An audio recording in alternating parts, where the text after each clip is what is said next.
a parábola sobre a qual a gente vai conversar hoje é bem conhecida dos leitores do Novo Testamento.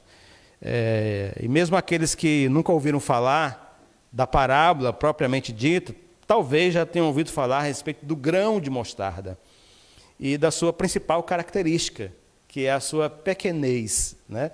Acho que a imagem que foi usada para anunciar a pregação de hoje é exatamente uma mão aberta com um grãozinho de mostarda na mão. O grão quase não dá para ver, de tão pequenininho, né? Essa breve parábola, ela também está registrada nos 3 evangelhos sinóticos. E elas fazem parte daquele capítulo 13 de Mateus, onde o evangelista traz os ensinos de Jesus a respeito da natureza do reino de Deus.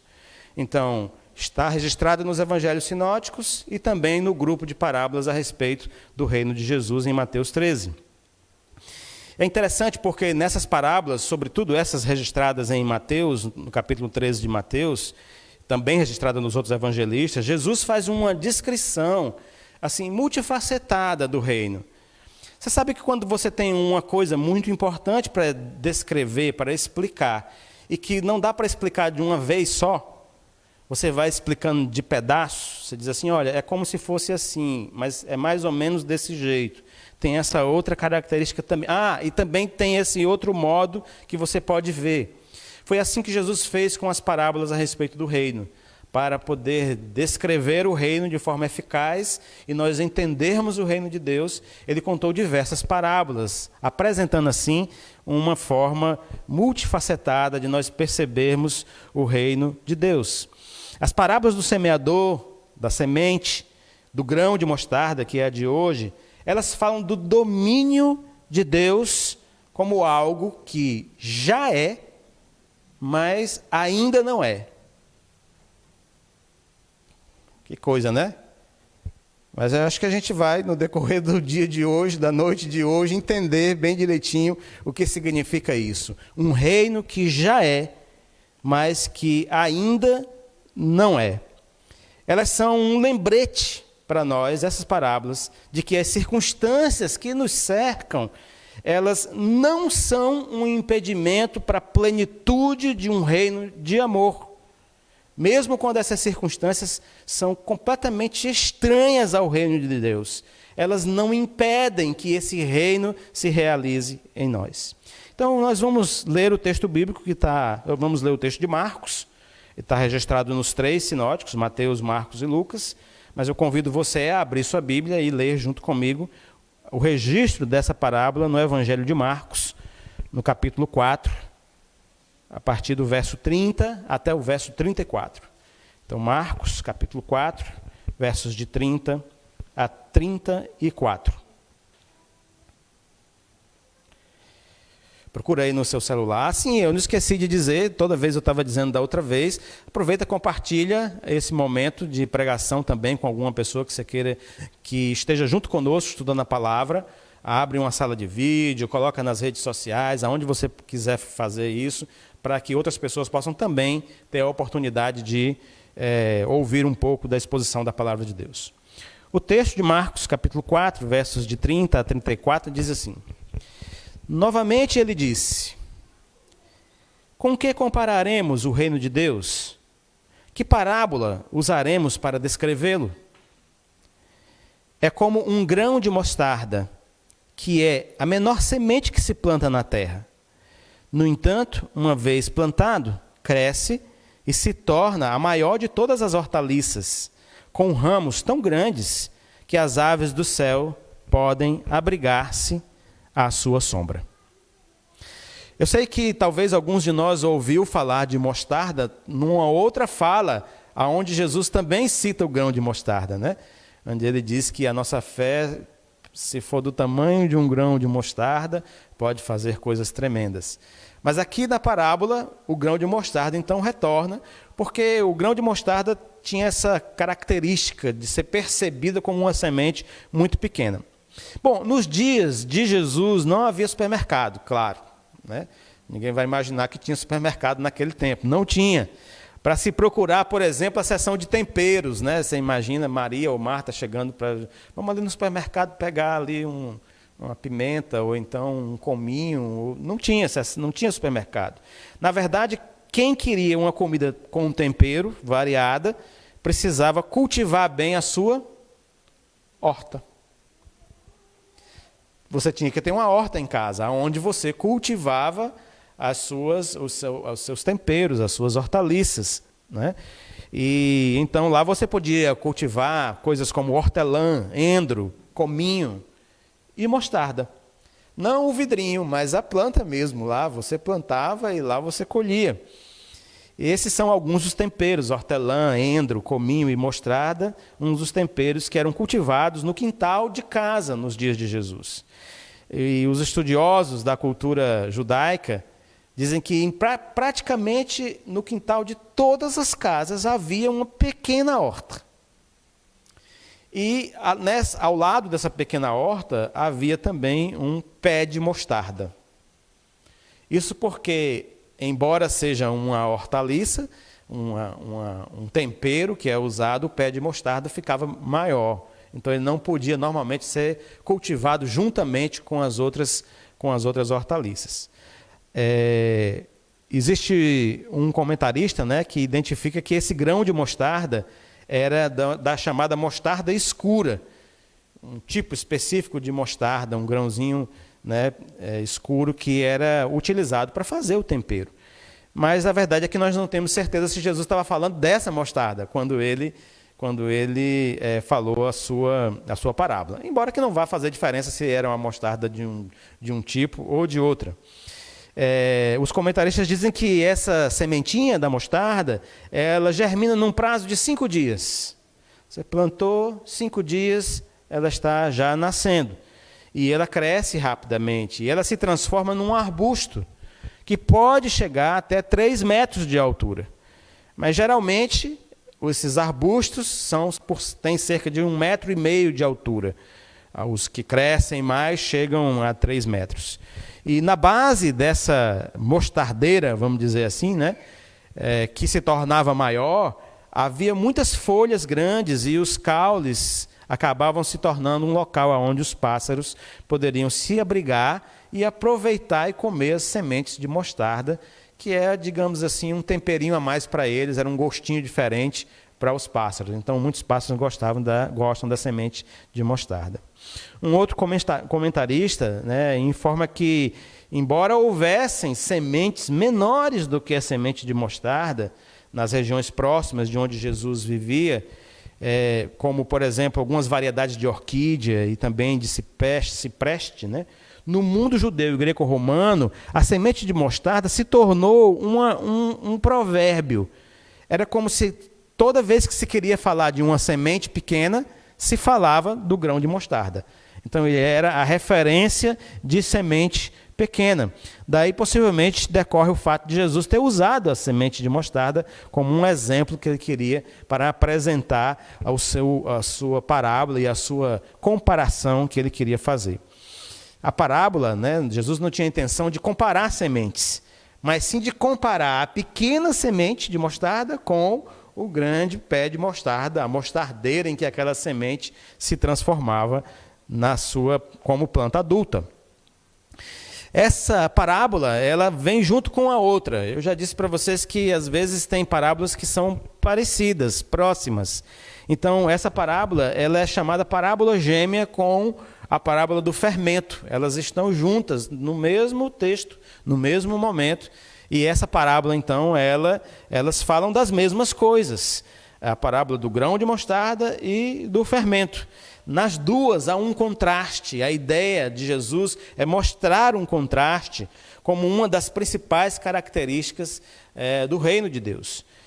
No caso do fermento, que a gente vai tratar em outra oportunidade, esse contraste vem pela comparação da pequena quantidade de fermento colocado na massa, que faz com que a massa levede, com a massa fermente. E no caso da parábola que nós estamos vendo hoje, do grão de mostarda, a comparação é da pequenez da semente comparada com o tamanho da árvore, depois de se tornar adulta ao ponto de ela poder abrigar aves em seus ramos. Pois bem, uma visão geral do contexto em que Jesus contou essa parábola e a razão pela qual ele contou. E aí eu queria agora caminhar com vocês sobre algumas questões que eu acho que são importantes a respeito dessa parábola. A primeira delas é essencial e diz a respeito de sobre o que é essa parábola. Sobre o que ela trata. De que se trata essa parábola. E para a gente saber de que se trata essa parábola, nós vamos recorrer novamente ao cenário de franca oposição e de dúvida que cercava o ministério de Jesus nesse momento. As profecias do Antigo Testamento, eles falavam de um Messias que seria responsável pela efetiva implantação do reino de Deus. Esse Messias faria o reino de Deus chegar. As expectativas sobre esse Messias eram extensas e abrangiam mudanças drásticas no país. Esperavam-se mudanças na economia, na política, na sociedade em geral. Se esperava que esse Messias fizesse uma grande transformação. Ele traria libertação para o povo de Deus, de uma forma abrangente. E essa libertação levaria em conta também tirar de sobre os ombros do povo de Deus o peso do jugo dos romanos, que naquele momento dominavam sobre Israel. Mas o reino anunciado por Jesus, o reino que Jesus começa, na prática, era muito diferente do que eles imaginavam que seria o reinado do Messias. Não houve grandes transformações sociais, não houve a libertação do jugo romano, não houve uma grande mudança na vida das pessoas acontecendo. Então, as pessoas que acompanhavam o ministério e a pregação de Jesus estavam angustiadas e perplexas, se perguntando: como poderia ser que as pregações e as curas promovidas por aquele jovem de 30 anos, como poderia ser que aquele jovem, acompanhado de um grupo de pessoas de pouca cultura, de gente fora dos círculos religiosos, como poderia isso ser o começo do reino de Deus? Será que o que estava acontecendo com Jesus e seus discípulos poderia ser o estabelecimento do reino de Deus? Eles se perguntavam dessa maneira. Como poderia o reino de Deus começar no ajuntamento de pescadores, de gente que luta para sobreviver, no ajuntamento de cobradores de impostos que traíam a nação, de mulheres conhecidas como prostitutas, de gente esmagada sob o peso dos seus próprios pecados, além de serem acusados pelos outros? Será que isso poderia produzir o reino de Deus chegando? Eles se perguntavam a respeito disso. Como poderia o reino de Deus começar fora dos círculos religiosos? Eram essas as perguntas e as inquietações. Como poderia ser reino de Deus aquilo que Jesus estava fazendo, se era longe dos sacerdotes, se não havia o aval dos doutores da lei, se era fora do templo, no meio das ruas que as coisas aconteciam? Como poderia ser o reino de Deus ali? Como poderia o reino de um Deus poderoso, majestoso, que havia libertado o povo do jugo egípcio com milagres e maravilhas, começar daquela maneira tão frágil, submetida à força dos poderosos, limitada pelos dominadores romanos, pela arrogância deles? Que espaço haveria para o reino anunciado por Jesus? Aquele reino parecia nada. Aquele reino que Jesus falava e sobre o qual Jesus falava, parecia tão pequeno que nunca seria capaz de se tornar aquilo que os profetas haviam anunciado no passado. A todas essas perguntas, a todas essas inquietações sobre o reino de Deus que ele anunciava, a resposta de Jesus foi: sim, sim, é possível. Deus pode começar coisas majestosas a partir de quase nada. Na verdade, ele já fez isso, e muito mais sério, porque tudo que veio a existir do nada, e não do quase nada, apenas a partir de sua palavra. A insignificância, meus amados irmãos e meus amigos, dos começos, não é um impedimento para Deus. Como seria bom se isso se instalasse no nosso coração e na nossa mente? A insignificância dos começos não é um impedimento para Deus. A pequenez de quem nós somos não é um limite para a grandeza das realizações dele.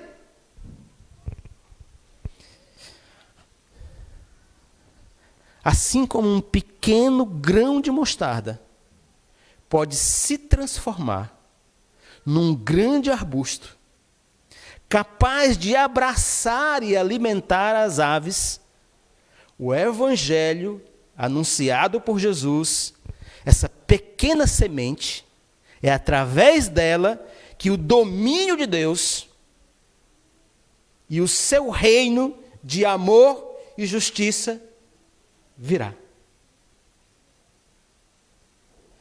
Não tenha medo. Não tenha medo. Não se angustie com a insignificância do grão, porque nele está tudo o que é necessário para que o reino se estabeleça.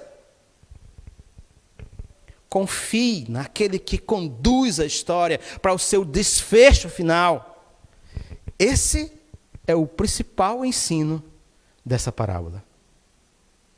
Deixe-me fazer algumas breves aplicações sobre esse ensino de Jesus, tá certo? Bom, a primeira dessas aplicações importantes a respeito do ensino desta parábola, é que o reino de Deus não virá pela força. E isso é muito importante para nós no momento em que nós estamos vivendo, inclusive no nosso país. O reino de Deus não virá pela força. Esse primeiro aspecto em que nós podemos aplicar o ensino de Jesus é que o reino é como uma frágil semente que poderia ser facilmente desprezada. Ele não virá pela força nem pela violência. Nos dias de Jesus, havia muitas pessoas dispostas a implantarem o reino do Messias. Eu já disse aqui diversas vezes, nessa série de pregações e em outras também, que parte da má interpretação que muitos judeus fizeram a respeito do ministério de Jesus é porque eles tinham um entendimento equivocado do que seria o ministério desse Messias, do que esse Messias faria. Então, nos dias de Jesus, muita gente estava impaciente com a promessa feita pelos profetas de que viria um Messias e esse Messias libertaria o povo. E essas pessoas, olhando para o anúncio dos profetas, pensaram: eu acho que nós vamos ter que fazer isso com as nossas próprias mãos. E eles então cansaram de aguardar que aquilo viesse a acontecer. Havia um partido político chamado os Zelotes. E eles defendiam a rebelião do povo judeu contra o Império Romano. Eles tinham vários adeptos.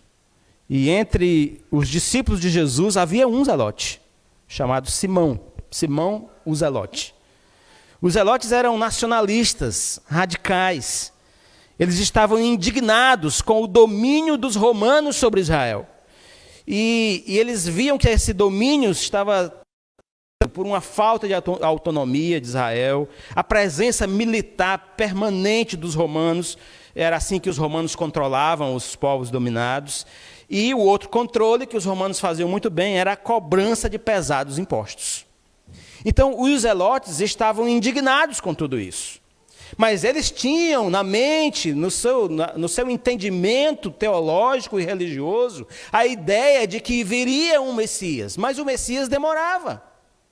O Messias não estava chegando, e a paciência deles foi chegando ao final. Então, eles começaram a agir, e começaram a atuar e com as próprias mãos desejaram implantar o reino do Messias. Os zelotes achavam que o reino de Deus se tornaria realidade através deles.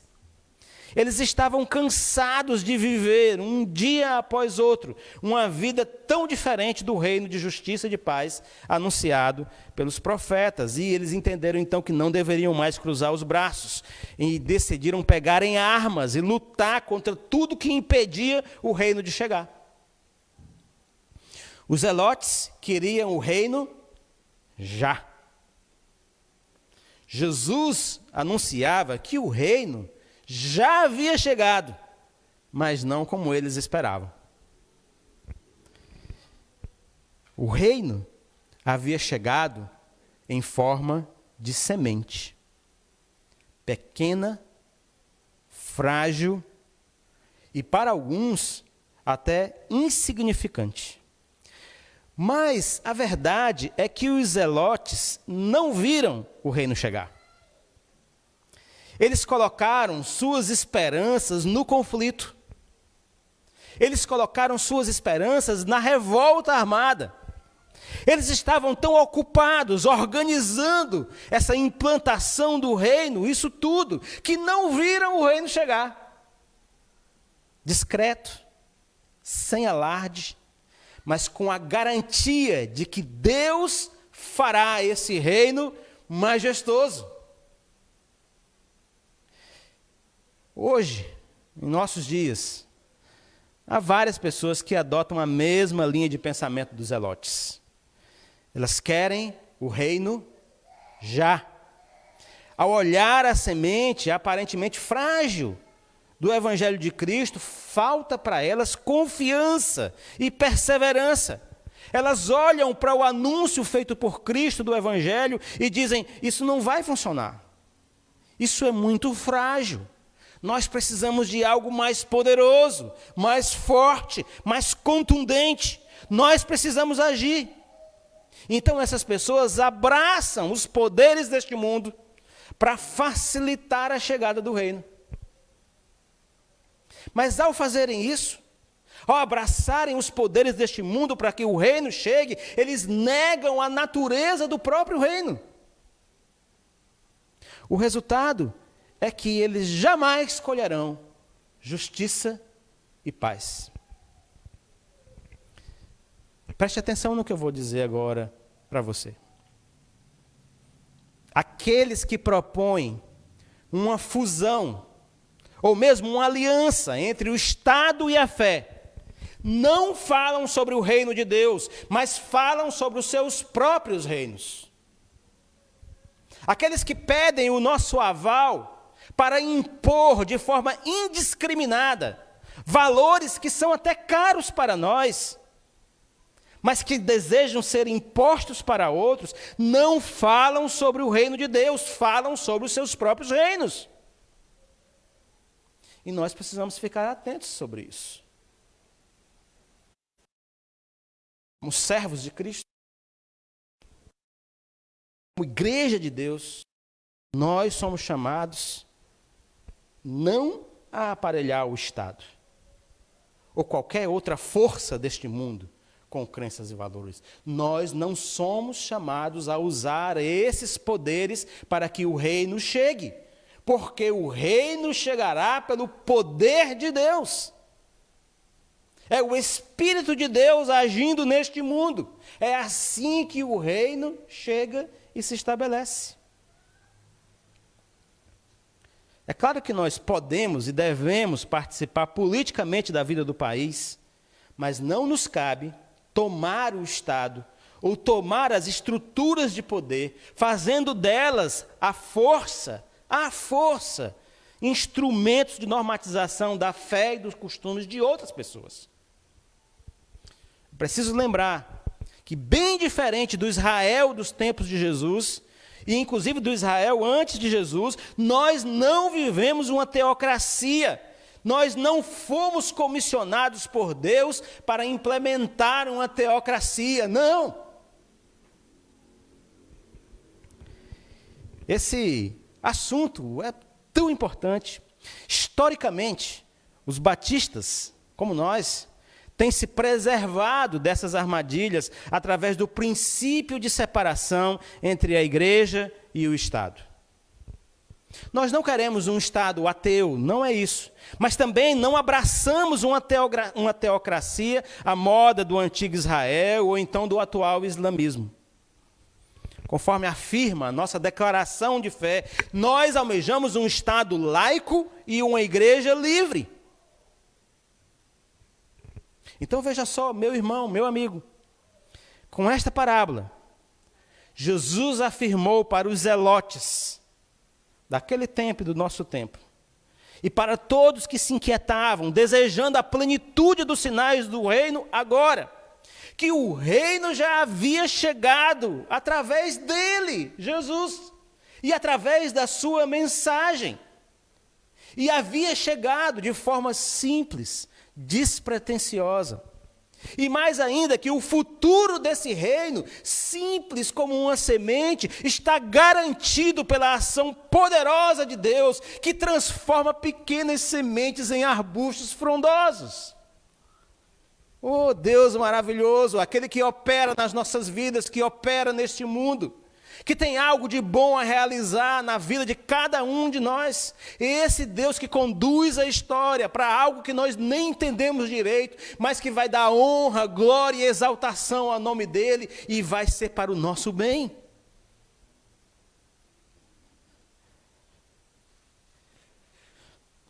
Há uma segunda aplicação que eu queria também fazer essa noite. O ensino de Jesus nessa parábola, ele nos leva a ter esperança nos pequenos começos.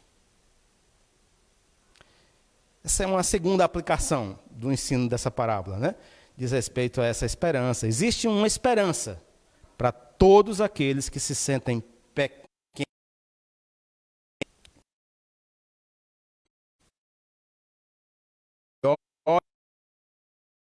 Um mundo hostil e cruel, e depois olham para si mesmos, não na roda de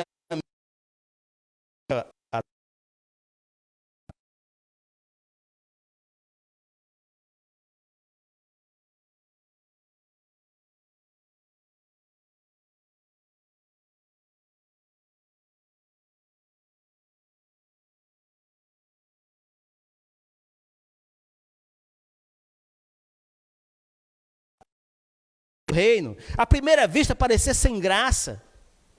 Se o evangelho parecer uma semente que não tem folhas, não faz sombra, que não é capaz de alimentar ou de dar sabor à vida, não desanime. Nessa semente do evangelho está tudo o que é necessário para que o reino de justiça é imensurável.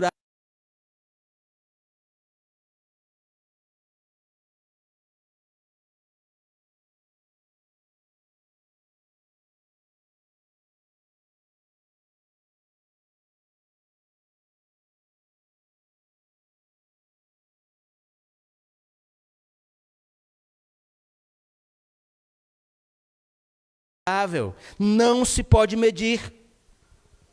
Nós somos chamados, sim, a conhecer a largura, a altura, a profundidade, o comprimento desse amor.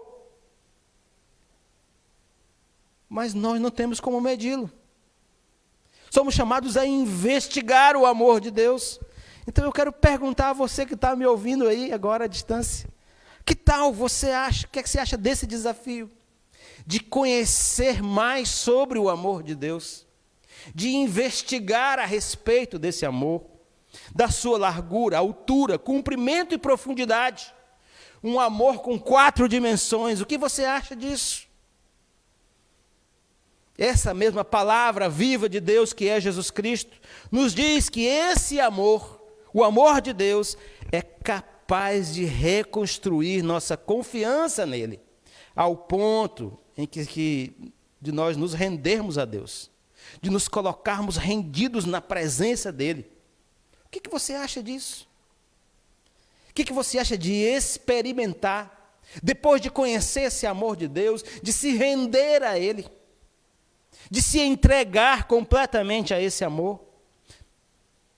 Essa mesma palavra de Deus, essa semente, aonde há o potencial da chegada do reino de Deus na sua vida, ela nos diz que se você se arrepender dos seus caminhos, se você confiar em Jesus como o caminho que leva a Deus, Ele vai acolher você e vai fazer de você um cidadão do reino de justiça e paz. Portanto, não importa o quanto essa pequena semente seja desprezada, aonde quer que seja, não importa.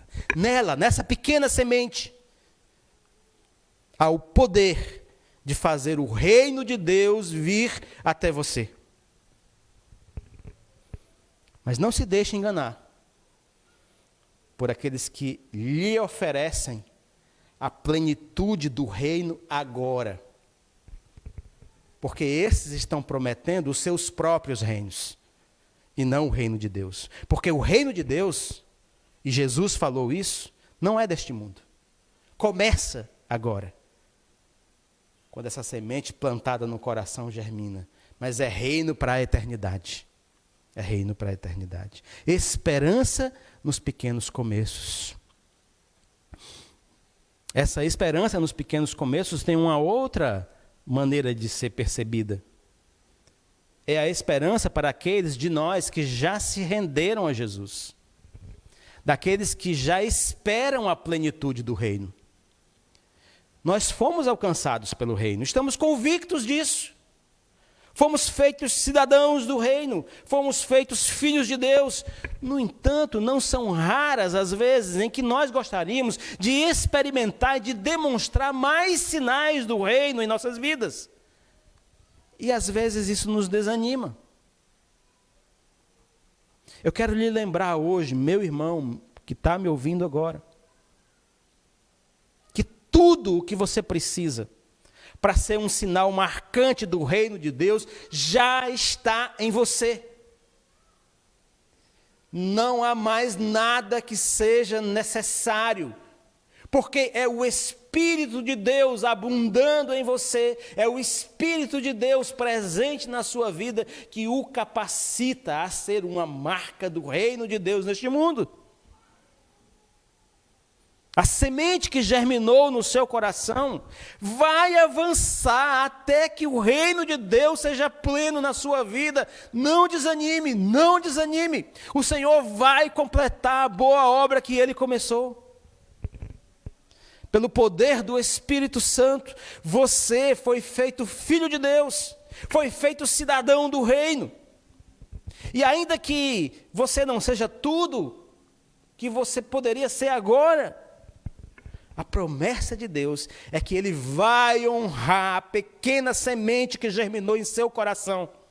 E você verá o reino de Deus realizado através de você, frondoso, cheio de galhos, oferecendo sombra e alimento para quem se aproximar e se achegar a você. Confie naquele que prometeu, Ele não falha.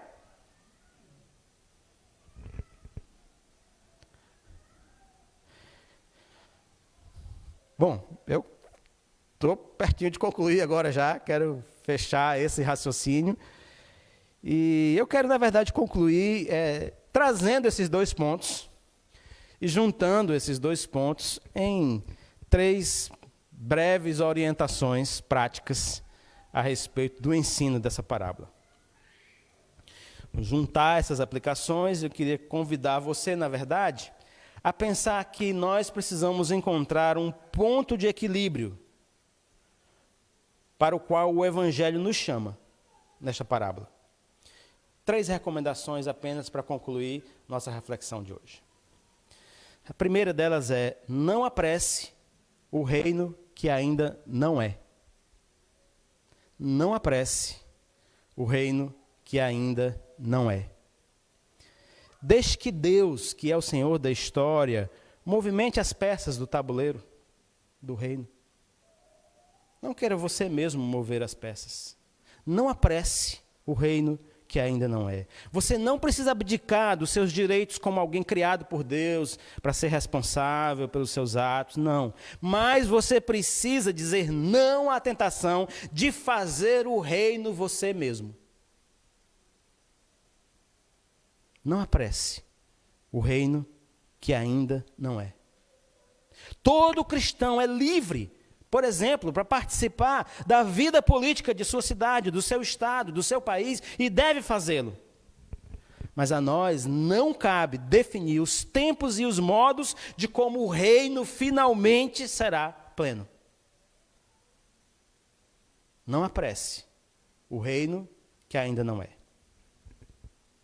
A segunda recomendação é: não retarde o reino que já é.